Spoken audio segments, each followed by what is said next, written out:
एक रोज अहमद घर आए तो बताया कि आज रात का खाना पड़ोसी हमारे घर खाएंगे। कौन से पड़ोसी? मैंने हैरान होकर पूछा। आप मुझको बताए बगैर दावत भी दे आए? दावत देनी थी तो 2 दिन पहले बताते, कुछ बंदोबस्त भी तो करना होता है। मैंने एक सांस में इतना कुछ कह डाला। कहने लगे, घबराने की बात नहीं, हमारा पड़ोसी मशहूद मेरे बचपन का दोस्त है, उसको ये कोठी मैंने ही दिलवाई है। बस सादा सा खाना बना दो। तुम बच्चों में मसरूफ थी तो मैंने बताया नहीं, खुद ही दावत दे आया हूँ। 1-2 दिन तो खाना यूं भी पड़ोसियों को देना चाहिए, अभी उनका किचन सेट नहीं हुआ, कल ही तो शिफ्ट हुए हैं।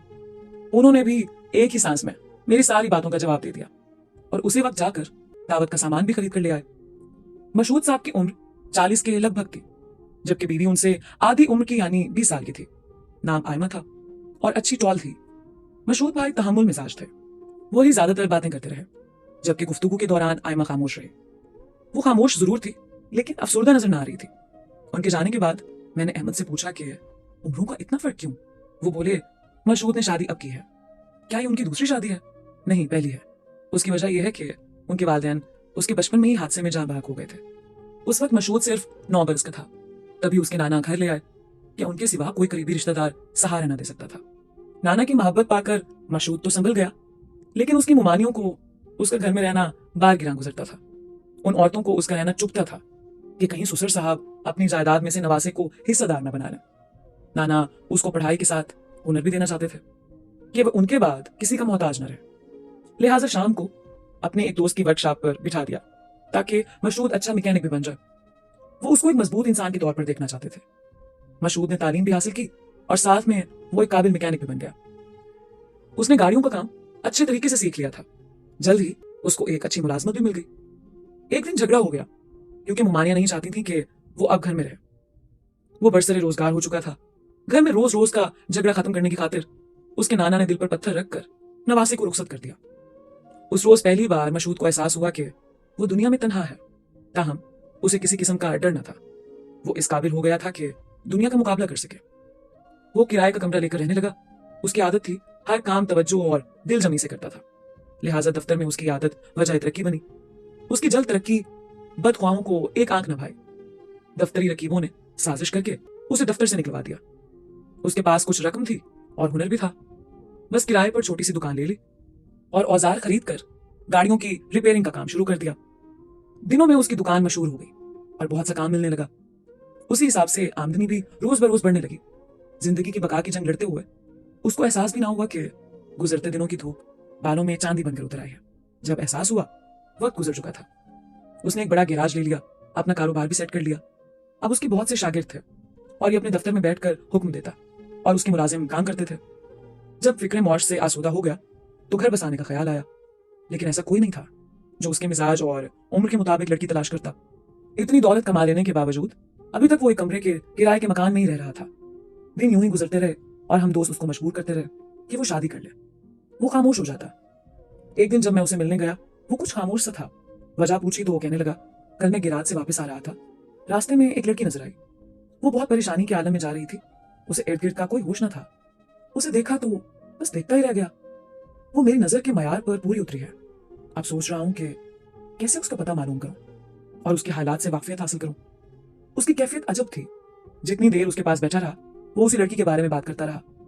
वो मुस्तकिल उस लड़की को हासिल करने की उलझन में गिरफ्तार था। मेरे सिवा किसी को नहीं बताता था कि मसला क्या है। एक दिन उसने बताया कि आज मेरा फिर उस लड़की से सामना हो गया है। मैंने उसको सलाम किया, वो मुस्कुरा दी। उसकी मुस्कुराहट में बड़ी थकन थी, मगर मुझे उम्मीद की किरण भी दिखाई दी। आज मैं बहुत खुश हूं। एक दिन वो मेरे पास आया और इसरार करके अपने साथ ले गया उस जगह जहां से वो लड़की रोज मुकर्रर वक्त पर गुजरती थी। सो हम उसके पीछे गए। करीबी गली में उसका घर था। उसका घर मालूम करके मेरा दोस्त बड़ा खुश था। दरअसल वो बुरी नीयत से उसका पीछा ना कर रहा था, शादी करना चाहता था। मैंने समझाया कि अपनी मुलाजमा को उसके घर भेजकर पहले हालात तो मालूम कर लो। मशहूद ने बात मान ली। उसकी मुलाजमा समझदार और जहां दीदा थी। वो उस लड़की के घर गई और बातों बातों में कुछ हालात मालूम कर लिया। लड़की ने बताया कि उसके माँ बाप वफात पा चुके हैं और वो अपने मामू के पास रहती है। मामा उसका नशा करता है और वो खुद स्कूल टीचर है।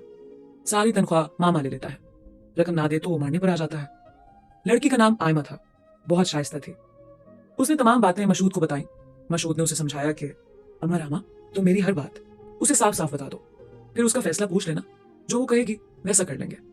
यूं मुलाजमा की मार्फत मशहूद की मुलाकात आयमा से हो गई। लड़की भी खरी और साफ गो थी। उसने बताया कि मामा जी के सिवा मेरा इस दुनिया में कोई नहीं है। बेशक वो मुझसे तनख्वाह ले लेता है, लेकिन भेड़ियों के इस जंगल में मैं मामा जी की वजह से महफूज हूँ। उनके घर को छोड़ दूं तो कहाँ जाऊंगी। मशहूद ने भी अपने बचपन से लेकर अब तक के तमाम हालात आयमा को बता दिया और कोई बात पोशीदा ना रखी। आयमा को मशहूद अच्छा लगा। यूं उन्होंने बाहम रजामंदी से शादी का फैसला कर लिया। वो दोनों आपस के सलाह मशवरे से कुछ सामान खरीद रहे थे कि आयमा के मामा जी ने उनको साथ शॉपिंग करते हुए देख लिया और वो आयमा को बुरा भला कहता हुआ अपने साथ घर ले गया। आयमा ने अगले रोज बताया कि घर ले जाकर मामा जी ने बहुत मारा। उसने हर बात उनको बता दिया। अब अगर शादी होगी तो उनकी मर्जी से ही होगी। आपको उनसे मिलना होगा और मामा जी को राजी करना होगा। दूसरे रोज मशहूद ने अपनी मुलाजमा को मामा के पास भेजा। उस शख्स ने कहलवा दिया, आकर मुझसे खुद मिलो, मैं कुछ शराइत पर आयमा को तुमसे शादी की इजाजत दे सकता हूँ। मशहूद मुलाजमा के हमरा उस शख्स से मिला। उस आदमी ने कहा कि 2 शर्तें हैं, पूरी कर दो तो मैं अपनी भांजी का रिश्ता दूंगा। अव्वल, जिस घर में हम रहते हैं ये गिरवी है, इसका पैसा भरकर गिरवी से छुड़ा दो। दूसरी शर्त यह है कि आयमा अगर शादी के बाद मुलाजमत जारी रखेगी तो आधी तनख्वाह मेरे गुजारे के लिए मुझे देगी। अगर मुलाजमत नहीं करेगी तो तुमको हर माह गुजारे लायक खर्चा मुझको देना होगा, क्योंकि मैं कमाने से कासिर हूं। मशहूद ने दोनों शर्तें खुशी से मान ली। यूं उनकी शादी हो गई। कुछ माह बाद ही मामा जी को लगा कि रकम कम है। वो मशहूद के सर हो गया कि खर्चे में इजाफा करो, पूरी नहीं पड़ती। मशहूद ने रकम बढ़ा दी। उसके बाद तो उस बंदे को रकम बटोरने की आदत पड़ गई। वो थोड़े थोड़े दिनों बाद रकम मांगने आ जाता। मामू की इस हरकत पर आयमा को अपने शौहर से शर्मिंदगी होती। वो मना करती कि अब और रुपए उनको मत दो, मगर वो बीवी के कहने की परवाह ना करता और रकम दे देता। वो जिस कदर उसकी जरूरतें पूरी कर रहा था, उस शख्स के मुतालबे बढ़ते ही जा रहे थे। आखिरकार मशहूद तंग आ गया। उसने वो घर बेच दिया और हमारे घर के बराबर वाला बंगला खरीद लिया है। अहमद ने यहां तक बात खत्म करके कहा कि अब तुम आयमा भाभी से मिलती रहना। उसकी शादी को 1.5 साल हुआ है और वो अकेले इतने बड़े घर में रहने से घबराती है। मुलाजमा तो अपने कामों में लगी रहती है। यूं मैं अक्सर उसे मिलने चली जाती। आयमा अपने घर में बहुत खुश थी, लेकिन कभी कभी वो बुझी बुझी और उदास लगती। एक दिन मैं गई तो देखा कि आयमा ने मैले कपड़े पहन रखे हैं। मैंने वजह पूछी तो बोली, किसके लिए अच्छा लिबास पहनूं? मशहूद को तो अपने कारोबार से ही फुर्सत नहीं है। वो ज्यादा वक्त अपने गिराज को देते हैं। घर आते हैं थके मांदे, मेरी जानिब तवज्जो ही नहीं करते। मैंने उसे समझाया, मशहूद भाई नेक हैं, पुख्ता उम्र और सुलझे हुए, हर वक्त तुम्हारे साथ पीछे फिरते और मोहब्बत जतलाने को ठीक नहीं जानते होंगे। मोहब्बत तो इंसान के दिल में होती है, बाकी हर तरह से तुम्हारा ख्याल रखते हैं। तुम बदगुमानी में ना पड़ो। मेरी बातें आयमा ने खामोशी से सुनी, मगर कुछ ना बोली। काफी दिनों बाद मैं दोबारा उसके पास गई। वो पहले से भी ज्यादा बुझी बुझी थी।